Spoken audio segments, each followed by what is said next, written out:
Hello and welcome to And Still We Rise. I'm your host, Christine Seidel. And today we have Allison Robinson who is joining us, and we are talking about conscious dating. Welcome, Allison. Hi, nice to be here. Yes. Well, before we begin, let me read just a little bit of bio on Allison, and then we'll kind of jump into our topic. Allison has a 12-year background in the construction industry, working primarily in sales. After going on her own healing journey with the help of a counselor and a few specialized coaches, she made the decision to change her career paths due to the dramatic changes in her life once she began. She began her journey back to school as a recently divorced single mom at the University of Phoenix, where she got her degree in industrial organizational psychology. That's a tongue twister. Yeah. She utilized skills and lessons learned to build her own business on consulting and coaching small businesses, and began to provide coaching to individuals who seek guidance navigating their careers, dating, and relationships. She's currently in her graduate program at Liberty University, becoming a licensed professional counselor in clinical mental health.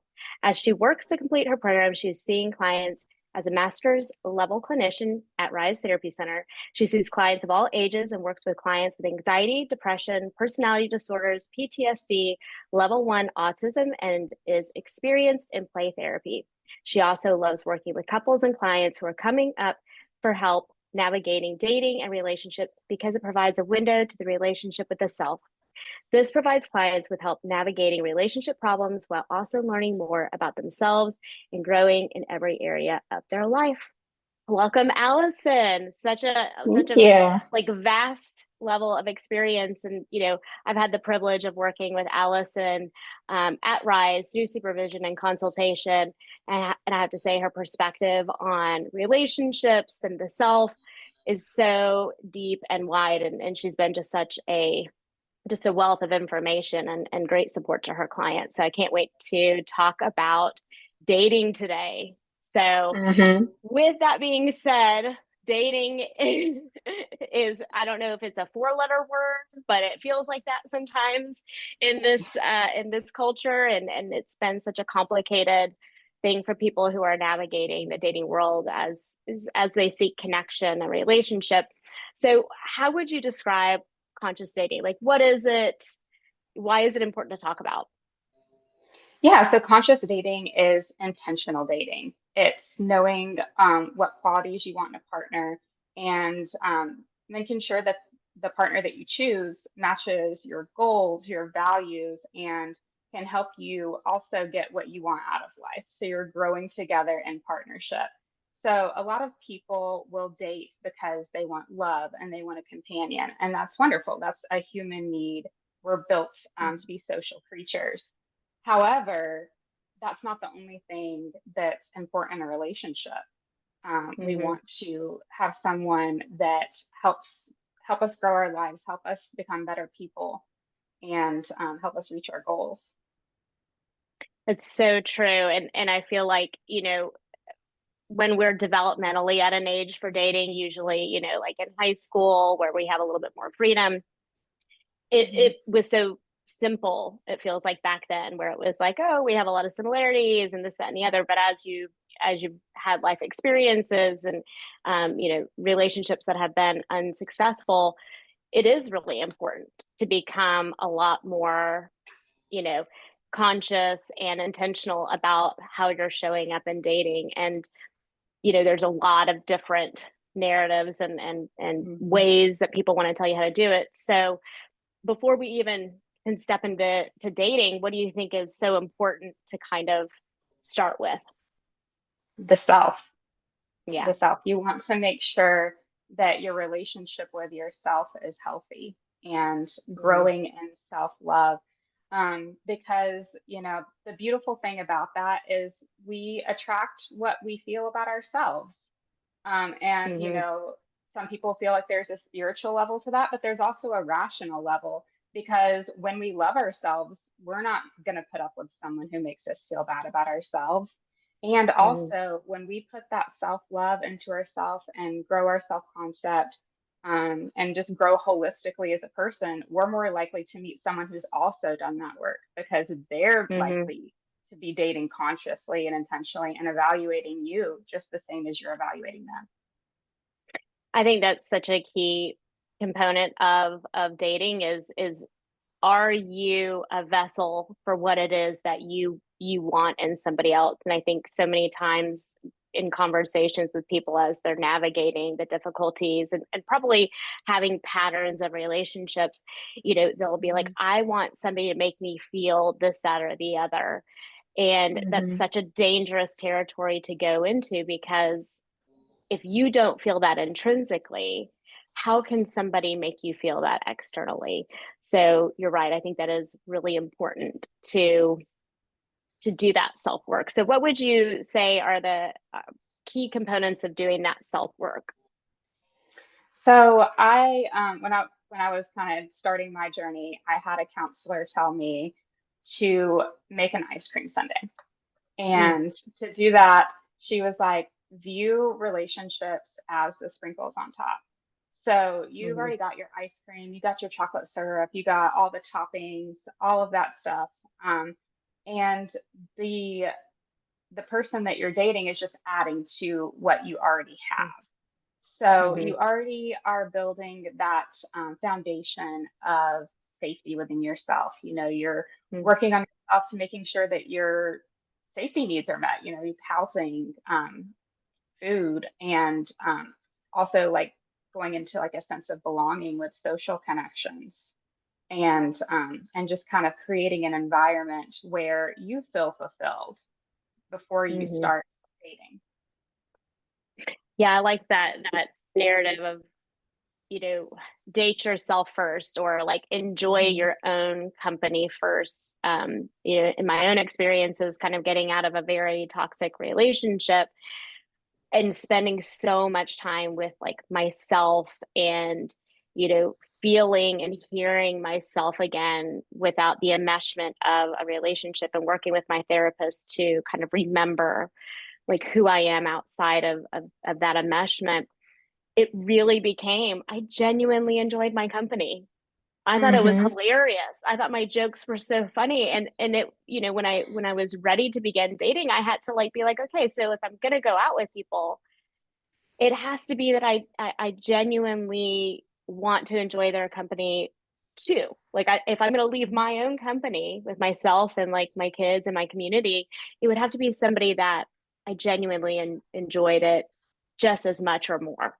Hmm. So I think that is such an important component is learning that sundae, there's so much underneath that cherry. There's so much sweetness and goodness that you have to Hmm. explore before the relationship gets to be that extra component to it. And that's healthy, to take time to do that, to hear yourself again, to like Hmm. remember what it is that you bring to the world and therefore to a relationship. So I love that. I love it. And Yeah. the ice cream sundae, really does go with those like hierarchy of needs. So what would Hmm. be like the foundational like components that you would want to see within yourself before you step out into consciously dating? Yeah, so you'd want to make sure that you have enough money to support yourself. And this is something that I especially stress to women because I see a Mm-hmm. lot of women who are stuck in toxic relationships because they feel like they can't leave financially. Another Mm-hmm. thing is the social aspect. If someone feels isolated, they don't have that sense of belonging in the community, then they're going Yeah. to stay in situations that may not even be necessarily toxic, but they're not Mm-hmm. really good for them. They're not growing. They are not getting their needs met. So I think those are definitely the biggest things, is, Mm-hmm. making sure that you feel safe and secure, you have enough money to support yourself, you have that social connection, and then going up in the hierarchy of the Maslow's pyramid, we got a self-actualization. We Mm-hmm. feel confident about ourselves. We have self-esteem to where, if someone's talking badly about us, it's just like that's not me. Yeah. Like Yeah. I Yeah. and you're just Yeah. gonna like not tolerate that. And Mm-hmm. I liked how you mentioned the toxic relationship because when I think about the sundae, I think about, you built it. And what if there's like some poisonous sprinkles out there? And you got this great Mm-hmm. sundae. Like you Mm-hmm. built the sundae for maybe months, years, you're working to create it, Yeah. and you're gonna evaluate, okay, like let me like check this brand. Let me do Yes. my due Yeah. diligence here. Does this have an expiration date on it that has Yeah. passed? Yeah, because Yeah. you have a happy life. You're feeling Yeah. fulfilled, and you want to protect that. Mm-hmm. Mm-hmm. And I think that, when you talk about like safety, like, and really Mhm, being, you know, do almost like an assessment of your life, take an inventory of like, mhm, how secure and stable is my foundation, meaning my mhm, finances, my relationships with, those that are vulnerable that I'm here to protect. Like really taking an inventory of, am I in a very safe and stable place that I can't be influenced to, because I need security. And I think that's a very important thing to take an inventory on. And your comment about belonging and having community, sometimes like we can get caught up, in somebody's narrative. And that's why I say it's really important to date somebody over a period of time to see consistently who they are before you jump into like a major commitment. Community helps us see the things that maybe we don't see. And if we don't have a sense of belonging, a sense of community that's very protective of us, and we belong to that, and we are one with them, we may not have that chamber that is going to send the messages to us that like, hey, like I'm not okay with the way that they treated you in this, that's concerning to me, or hey, that's a really good person, like mhm, I love that they like, showed up for you in that way. Like they're going to echo what it is that we need to hear. But if we don't have that, we get stuck in this like vacuum of just whatever the interaction is between the two. So I think, safety and belonging have to be there before we can step mhm, out. And I love the sprinkles. Like everything we have underneath it is so sweet and it's so good and it's so yummy. Whatever we mhm, put on top of it, we want to make sure is adding to it, and that mhm, it's not, it hasn't passed its expiration date, or we're not allergic to it. Like we look like at the toppings, we're like, let me see what mhm. there is, and let me choose, so that it doesn't take something that I'm really excited about and turns it into something that ends up, being gross and I throw it away. Yeah. Which I feel like sometimes we have to do that. So when you are like at that place where you've done some self work, you feel confident going into the dating world, you have the community and the safety. How do you start focusing on dating? Like, how do you take Yeah. those steps? So, something that I did was I kind of broke it down into different categories. And I Mm-hmm. was like, how do I want to feel in a relationship? What are the emotions that I want to feel? What Mm-hmm. qualities do I want in a person? And those lists they're fine-tuned over time as you're dating and Mm-hmm. learning. And another thing too is before you even start thinking about what qualities you want, what do you want out of life? What are your passions? What are your goals? What are your interests? What do Yeah. you value? Are you someone who really values like social causes? You know, Mm-hmm. is that important to you where you want someone who is also very socially proactive and then you guys can Mm-hmm. grow in that together? And something that I went into when I was being very intentional was I was like, okay, as I'm dating, I want to make sure that this is adding, right? Yeah. So at the same time, though, I also wanted to create a life where, at the end of it, whenever that may be, I can look back, whether or not I ever meet a partner, and say that was a life well lived. Mm-hmm. Like Mm. I enjoyed that. I love who I am. I love what I did. I love the experiences that I had. Mm-hmm. I've loved and been loved, maybe even Mm-hmm. not in the romantic sense.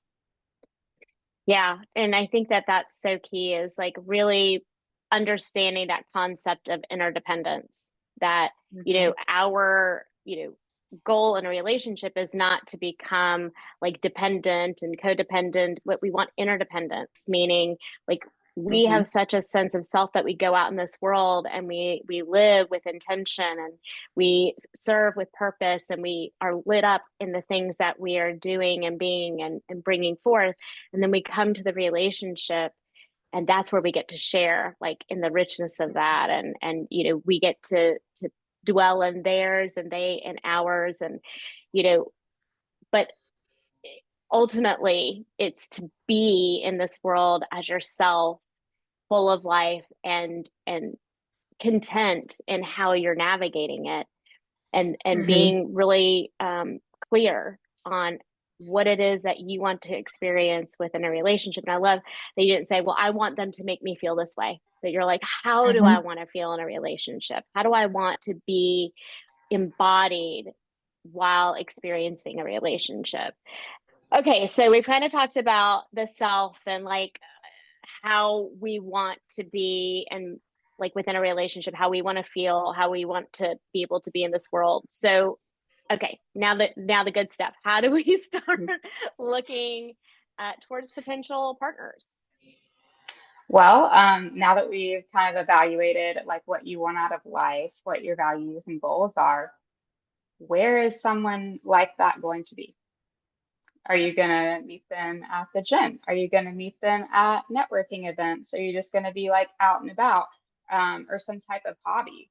Because if you're dating someone or you're want to dating someone that has similar goals and values, you're likely going to meet them doing what you already like to do. Mm-hmm. Mm-hmm. I think that's interesting that you're saying that is like so people get very fixated on you know meeting somebody. They're like, we're so similar, we really we love the same things, we have the same beliefs, we're on the same page in politics, this that and the other, and then they ultimately get bored or they're like, oh, I met somebody and it's just like this insane chemistry and there's so much passion and yet like completely dissimilar people. So how do Mhm. you know you could go and you could look at all these similar places, but like how do you determine what's a healthy connection, what's not a healthy connection? So that just takes a lot of time. I Mm-hmm. mean, you're also asking them the questions. Like as you're Mm-hmm. going through the dating process, you're having these conversations like, where do you want to go in life? Like what makes you happy? Like what dislikes do you have? Mm-hmm. And it takes a while. And I try to tell people, try to wait 3 months before you fall. And that's hard, Mm-hmm. you know. Yeah. But Yeah. like reel it back in for at least 3 months as much as you can because you really don't know someone until you've Mm-hmm. dated them for at least 3 months and then you're still learning. But Yeah. especially like the first few dates, like I'll talk to people and they're like, oh my God, like we had our first or second date and he's so great, like all this stuff. And I'm like, he's still a stranger, you know? You Yeah. like Yeah. he could be amazing. And I'm not Mm-hmm. discounting that possibility, but like let's reel it back in and Mm-hmm. keep vetting, Mm-hmm. you know, because something that happens is we get in this fixed mindset and Mm-hmm. we meet this person and we identify with them as being amazing. We create this story around it. And then they Yeah. start acting in ways that are not amazing. But we discount Mm-hmm. those truths because we're like, no, like he's great. And Mm-hmm. then and then it can take years sometimes for people to realize, like, oh my gosh, like I fell Yeah. in love with a fantasy. Yeah. That was actually very short in the season of getting to know somebody. And I heard somebody once say, like, we have three different ways of looking at like our intimate relationships. We have like compatibility, where we really do have a lot of similarities. We can navigate a lot of life's highs and lows in ways that like support a relationship. Then we have chemistry, which is like this intense passion and this really Hmm. drawing together, but it could also have like, some strong pulls back, like some retractions and contractions. But what we're really seeking is the thing that's in between in the Venn diagram, and that's connection, which means that Hmm. we can be and navigate life in a very compatible way, but not so much that it negates the chemistry and the passion as a relationship waxes and wanes through that facet of the relationship. And what that does is it builds this really beautiful connection that it's not stuck in something that is so fixed and rigid that the compatibility has to last the entire, length of Hmm. the relationship, and the chemistry doesn't have to last the entire length of our lives, but that we can wax and wane in those areas, because ultimately what we've built is this connection, which takes time to build. It takes different situations and life's highs and lows to navigate together to see what you have in those areas. And Hmm. I think that's probably one of the best pieces of advice, is that you really do need to see who somebody is over a period of time and build that consistency of of who they are and who you are in that Hmm. in that relationship, or in those interactions. So um so you said something about like going to similar places. How do you do this if you're on dating apps? The Oh, question that everybody wants to know. yes. Dating apps. I think it's, if you can, I think it's Hmm. better to meet people in person. Hmm. I think that there's just a higher success rate there. Hmm. And I'm not negating dating apps. I've talked to people and they're like, "Oh no, like I met my husband on Tinder, like we knew first night." And it's like that's, that's great and that happens Hmm. frequently. But I Hmm. think when we look at all the matches that we get on dating apps, like the Hmm. numbers of success are still pretty low versus Hmm. the people that kind of meet people out, just kind of living life, doing the things that they like. Yeah. Well, and I think that like that kind of goes to like knowing yourself, like knowing Hmm. yourself, and like, regardless of what area you step into, like know Hmm. yourself. And so what about like if you're looking for a partner, you're looking for the qualities, the similarities, what's Hmm. important to know about in terms of like what you're not willing to accept? I think knowing like what you're not willing to change about yourself too. Hmm. Um, Hmm. because there's some people that they have different things that they want out of life, and they might Hmm. want someone who is more reserved, and you might have a big personality, and they might be like, you know what, I don't like you going out with your friends that much. I don't like what you're wearing. And then you might say, like, is this something that I'm willing to compromise on? Like, Hmm. is this something that I want to change about myself? So Hmm. that can be like something that's kind of like, you know what, I just don't think we're compatible. And Yeah. another thing too is creating like a list of just things that you're just not willing to put up with anymore. Like, I Hmm. am not okay with being cursed at. Like, that's like Hmm. first time we're done. I don't want to be screamed Hmm. at first time we're done. Um, Hmm. and cheating is another big thing, you know, Yeah. first, we're just over at that point. Hmm. Um, Hmm. and just being very specific with what you will and will not put up with, because that helps us as we're dating. We have that list and we meet someone and they're really amazing, but they have this Yeah. one thing, and that's on our list Hmm. of no's. Yeah. And sometimes it's like, I told myself before I met this person this was something I was not going to put up with. And then Hmm. you might have to cut someone off that you actually really love, Yeah. and it's hard. But Yeah. you have to be confident in yourself that you can also meet someone with those same qualities that you really like about that person, but that also Hmm. doesn't do that thing that you're just not willing to deal with anymore. Well, and I think that's a really important step, that like if you are in a situation in life where you do need to utilize online dating or matchmaking or dating apps, Hmm. that you're very, very clear on what you are not willing to allow into your life with somebody. Like if somebody has this quality or those qualities, or you have an interaction that, mirrors something that maybe it's not on your list, but you're like, that feels very similar to, that Hmm. you are quick to move through not giving any too much time or attention. I know when I went into dating, it was very intentional to have phone calls or, coffee dates or whatever as quick meetups. And something that continued to show up with a lot of people I was going on these dates with was just taking these like micro digs at me being a therapist, which Mm, I knew was like their way of trying to or maybe they felt really insecure about the fact that that's what I did.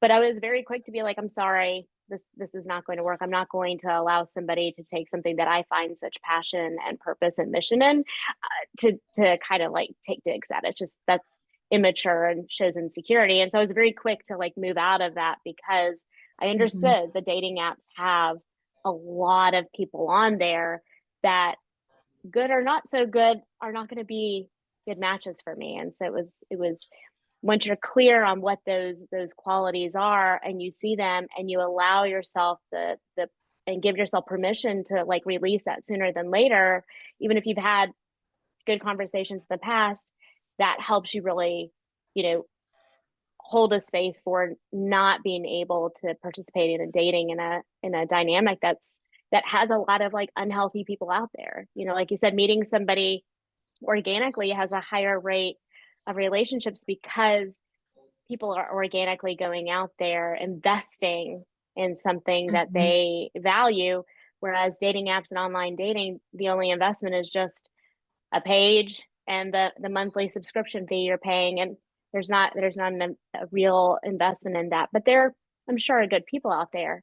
But I think that's a really mhm. good point of, when you are clear in what you're not willing to accept and you take action from that place, you're going to Mhm. move through dating in a healthier way than not. Yeah, and something about dating apps. I'm not knocking them. I think they definitely have their Mm-hmm. place. Something that was told to me when I was kind of on dating apps and then going out and trying to meet people organically as well is using dating apps as kind of like practice Mm-hmm. and Mm-hmm. practice dates. And it's the same way when you're meeting people organically, but I think that the dating apps have a little bit more of that practice apps Yes. aspect because you're getting more reps in. Mm-hmm. And while you're doing that, you're practicing how you're vetting these people. You're Yeah. learning more about yourself. What qualities do you really like? Because I remember one time I met someone and we were super compatible, like super, super good connection. But there was like one thing where we just like, long distance, we're like, we're not willing to tolerate that, not willing to move. Mm-hmm. But I took that and I was like, I really like all of these qualities about this person. So I'm going Mm-hmm. to take that knowledge and I'm going to find someone like that. Yeah, yeah. Yeah. I think Yeah. that's a great way to look at them, especially for people who maybe have very rigid like beliefs around dating, like maybe while they're doing some of that work around like, I only date this type of person, they have to be this tall. Like going and just meeting and talking to people in the space of dating. One of my really good friends I met and went on a date with, and we're like, we're actually like kind of friends. Like this feels like a good friend Hmm. vibe and has ended up being a really great part of my support system. So like I love that you say practice. It's just getting out there and being in the energy of dating and learning Hmm. more about yourself through who and what qualities you could really like find attractive and desire, but also what's like not for you and you're not going to like tolerate or give or invest any more time in. So I think, yeah, not knocking the dating apps. I think everybody who's been in who's been in the dating game and have done dating apps would understand they would For love to meet sure. somebody organically. But yes, it's definitely something that can be used as a tool. So red flags, green flags, yellow flags, since we're talking about dating Mm, apps. And I think those two go yes, together.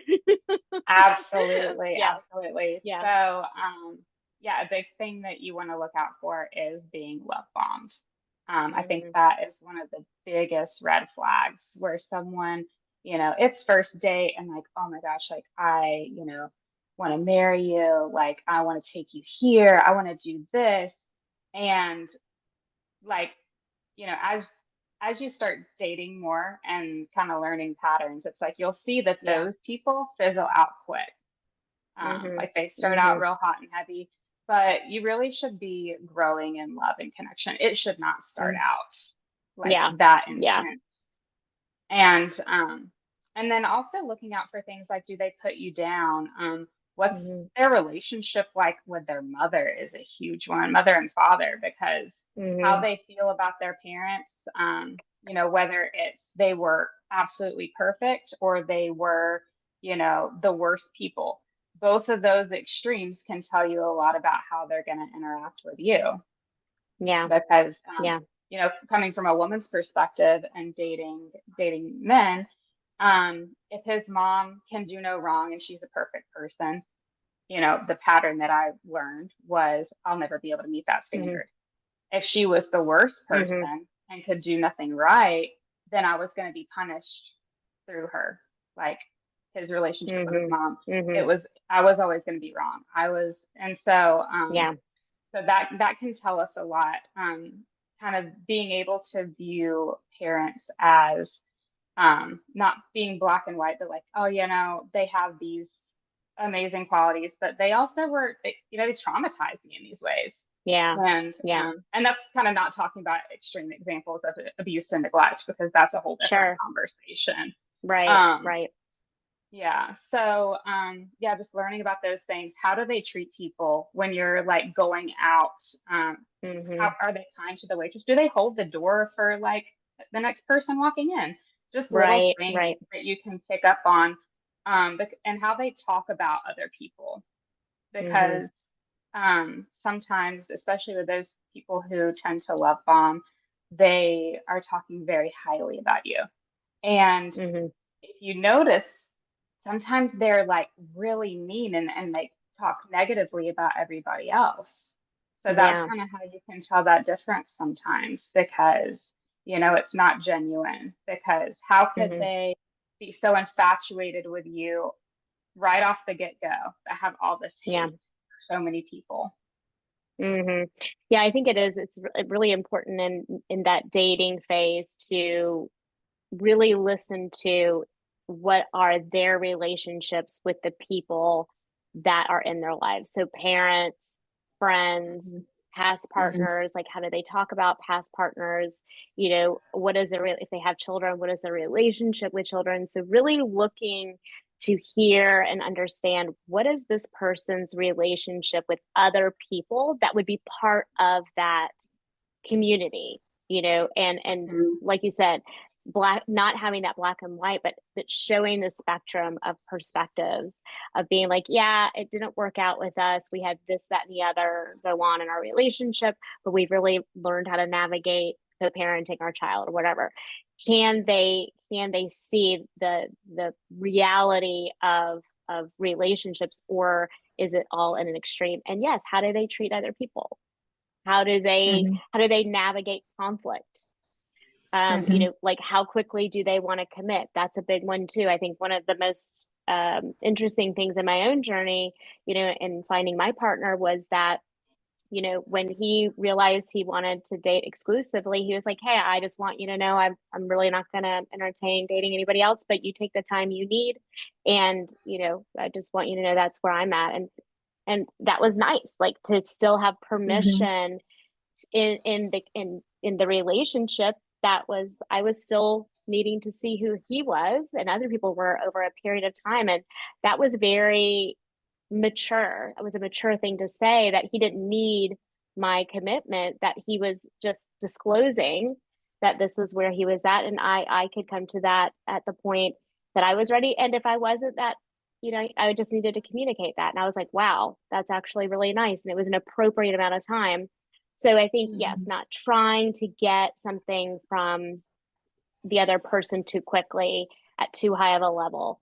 Those are definitely big red flags to be watching out for. And ultimately, understanding their attachment patterns. I think that goes to like what you're saying with family members, relationship with family members, is do they understand themselves in a relationship? And if they don't, that's a big red flag, because that will play out over and over and over again. So I think Mm-hmm. those are Yeah. great things to really be looking out for. And, probably, what are some of their what behaviors are you noticing? What things are popping up? Are they talking about financial hardships? Are they talking about like negative mindset? Are you seeing these things play out? But again, you don't see that unless you're giving them a period of time for that to play out with some consistency. So all Yeah. great things to be looking out for. So can you tell me some green flags that we can actually be like, yay? Yes, yes. Aware of their flaws and willing to Mm, share them is wow. a Yeah. huge thing. Um, so you definitely shared a green flag with your partner, Mm-hmm. where he was like, hey, like this is where I'm at. But he gave you that autonomy and that time to choose and didn't view you as like an object to possess. It was like, I'm going to give you time. Yeah. And that was something that my current partner did with me as well. As we had those Mm-hmm. conversations. Maybe we're not ready to like commit in a relationship, but like I'm not really seeing anyone else at the moment, type of thing. But we're still Mm-hmm. kind of evaluating each other. And you mentioned attachment too, and Mm-hmm. being aware of attachment patterns is like a huge thing, Mm-hmm. because my current partner too, he tends to be avoidant, and he shared that with me. He's like, this is my pattern. I'm working through it. Yeah. Let me know if you ever feel Mm. that from me so that I can adjust. And Wow. um, Yeah. yeah, That's and amazing. Yeah. so yeah, and not only that, but like just other like, hey, like with my partner too, I have ADHD. I'm very like my space seems disorganized sometimes because I function better when I see everything out and I'm like, hey, like this, like I get like messy sometimes. Let me know if it's ever Mm-hmm. too much. And he's like, no, I'll Mm. just work around that. Like, we'll put up and like with flaws that, we might not like about each other Yeah. necessarily. It's like no, like I still love every part of you. I'm just gonna create like little barriers for like so that Yeah. we can compromise Mm-hmm. and feel fulfilled. So they're not going to be like putting you down for things that Right. are just a part of you. They're just like, okay, like how's a way that we can work around this issue together, and it's not attack. Mm. Yeah. And I think that's such a beautiful thing, especially when you step into the space of vulnerability to acknowledge something about Hmm. yourself that maybe is something in the past somebody else has maybe attacked you on or whatever, and Hmm. somebody meets you with grace and meets Hmm. you with you know permission to be yourself and solutions on how to protect the relationship within that. So all good stuff. I know we're kind of running out of time, but we have so much more to talk about in dating. I know So we do. oh, I know, and it's one of those things that it's a hot topic, and there are so many people out there that will be like, "Well, this is my program you have to follow," and I know we kind of want to get into that too. So I feel like we need like part two, part three, part We four. do. Yeah, Yes. yeah, just Yeah, to I get think so. deeper into it. Yeah. So I know we Yeah. definitely want to talk about like conscious commitment coming up, but I think it would be great to talk about like a little bit more in that dating phase and then how to get to that Mhm. conscious commitment. So for everybody out there, thank you for listening. Know that we're having a part two and probably part three coming out, but I am going to put, Allison's contact information, her socials. I've known Allison for a couple of years, and I have to tell you, she is very tenacious in her own self work, which has made her such a great resource for others who are doing this. And I know she works with couples, she works with individuals, she works with children, especially understanding that attachment component. So please feel free to reach out, schedule an appointment with her, a consult. She's just a ray of sunshine when it comes to helping you navigate just your concept of self and how to be in healthy relationships. So thank you for listening. Thank you for watching. Allison, thank you for joining us. I can't wait to have you Thank you back. for having me. Thanks. Absolutely. We'll see you guys next time.